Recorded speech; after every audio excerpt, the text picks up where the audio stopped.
58 दिन बाणों की सैया पर बिताने के बाद मकर संक्रांति को भीष्म पितामह ने प्राण त्यागे थे, क्योंकि उन्हें इच्छा मृत्यु का वरदान प्राप्त था। इसके पीछे एक श्राप भी था, जिसके कारण भीष्म पितामह को ये कष्ट भोगना पड़ा था। तो चलिए जानते हैं आज की वीडियो में इसके पीछे की कथा। नमस्कार दोस्तों, स्वागत है आपका आपके अपने चैनल नॉलेज ट्यूब हिंदी पर। महर्षि वेदव्यास की महान रचना महाभारत ग्रंथ के प्रमुख पात्र भीष्म पितामह हैं, जिनके बारे में कहा जाता है कि वे ऐसे एकमात्र पात्र हैं जो महाभारत में शुरुआत से अंत तक बने रहे। 18 दिनों तक चले इस महाभारत के युद्ध में 10 दिन तक लगातार भीष्म पितामह लड़े थे। भीष्म पितामह के युद्ध कौशल से व्याकुल पांडवों को स्वयं भीष्म पितामह ने अपनी मृत्यु का उपाय बताया था। भीष्म पितामह 58 दिनों तक बाणों की सैया पर रहे, लेकिन अपना शरीर नहीं त्यागा, क्योंकि वे चाहते थे कि जिस दिन सूर्य उत्तरायण होगा तभी वे अपने प्राणों का त्याग करेंगे। आइए जानते हैं किस श्राप के कारण उन्हें ये कष्ट भोगना पड़ा था। बात उस समय की है जब भीष्म पितामह सरसैया पर पड़े थे। थोड़ा सा भी हिलने की कोशिश करते थे तो दर्द से कराह उठते थे। इसी दौरान सभी परिजन और शुभचिंतक उनसे मिलने आ रहे थे।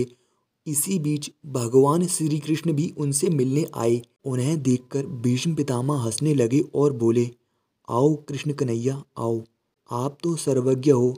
क्या आप मुझे बता सकते हो कि मैंने ऐसा कौन सा पाप किया था जिसका दंड मुझे सरसैया की इस वेदना के रूप में मिला है। भीष्म पितामह के इस तरह निवेदन करने पर भगवान श्री कृष्ण ने उन्हें उनके पिछले 100 जन्मों का दृश्य दिखाया, लेकिन कहीं भी कोई ऐसा कार्य नहीं था जिसका इतना भयानक दंड मिले। तब श्री कृष्ण उन्हें एक जन्म और पीछे ले गए। 101वें जन्म में उन्होंने देखा कि वह एक नगर के राजा थे। एक बार सेना की टुकड़ी कहीं जा रही थी, तभी आगे से एक सैनिक दौड़ता हुआ आया और बोला, महाराज, रास्ते में एक सर्प पड़ा है, अगर हम आगे बढ़े तो वह मर जाएगा, रास्ता बदलें या उसे हटा दें।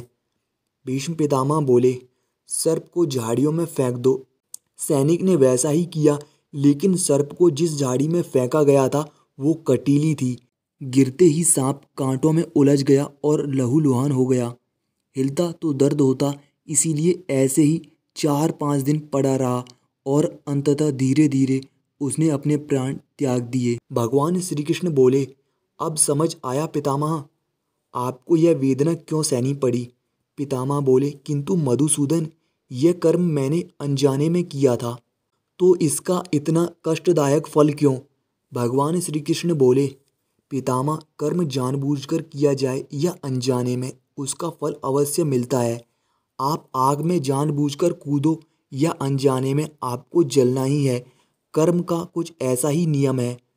पितामह बोले, 101 जन्म पूर्व के कर्म का फल इस जन्म में ही क्यों मिला, इससे पहले क्यों नहीं मिला।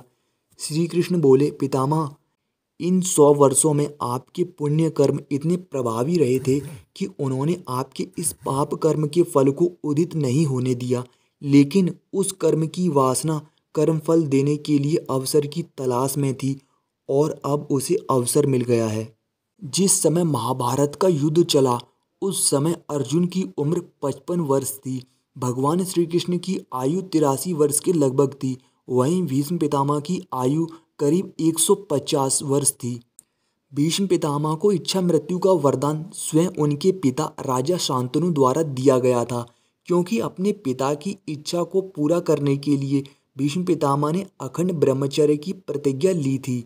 कहते हैं कि भीष्म पितामह के पिता राजा शांतनु एक कन्या से विवाह करना चाहते थे जिसका नाम सत्यवती था, लेकिन सत्यवती के पिता ने राजा शांतनु से अपनी पुत्री का विवाह तभी करने की शर्त रखी जब सत्यवती के गर्भ से उत्पन्न शिशु ही राज्य का उत्तराधिकारी बने। राजा शांतनु इस बात को स्वीकार नहीं कर सकते थे, क्योंकि उन्होंने तो पहले ही भीष्म पितामह को अपना उत्तराधिकारी घोषित कर दिया था। सत्यवती के पिता की बात को अस्वीकार करने के बाद राजा शांतनु सत्यवती के वियोग में रहने लगे। भीष्म पितामह को अपने पिता की चिंता की जानकारी हुई तो उन्होंने तुरंत आजीवन अविवाहित रहने की प्रतिज्ञा ली। भीष्म पितामह ने सत्यवती के पिता से उनका हाथ राजा शांतनु को देने को कहा और स्वयं आजीवन अविवाहित रहने की बात कही, जिससे उनकी कोई संतान राज्य पर अपना हक न जता सके।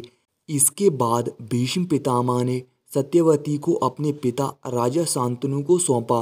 राजा शांतनु अपने पुत्र की पितृभक्ति से इतने ज़्यादा प्रसन्न हुए कि उन्होंने अपने पुत्र को इच्छा मृत्यु का वरदान दिया। धार्मिक मान्यताओं के हिसाब से कहा जाता है कि भीष्म पितामह ने सूर्य उत्तरायण यानी कि मकर संक्रांति के दिन 58 दिनों तक बाणों की सैया पर रहने के बाद अपने वरदान स्वरूप इच्छा मृत्यु प्राप्त की। सूर्य उत्तरायण के दिन मृत्यु को प्राप्त करने से व्यक्ति को मोक्ष की प्राप्ति होती है और इस दिन भगवान की पूजा का विशेष महत्व है। भीष्म ने अपने जीवन भर के लिए हस्तिनापुर की शक्ति का समर्थन करने का वादा किया था। यही कारण है कि उन्होंने अपनी अंतरात्मा की इच्छा के विरुद्ध कौरवों की ओर से युद्ध लड़ा। दर्शकों, आपको ये जानकारी कैसी लगी है हमें कमेंट सेक्शन में जाकर जरूर बताएं। यदि आपको ये जानकारी पसंद आई है तो वीडियो को ज़्यादा से ज़्यादा लाइक और शेयर करें। यदि आपको हमसे कोई शिकायत या सुझाव है तो कमेंट सेक्शन में जाकर जरूर बताएं।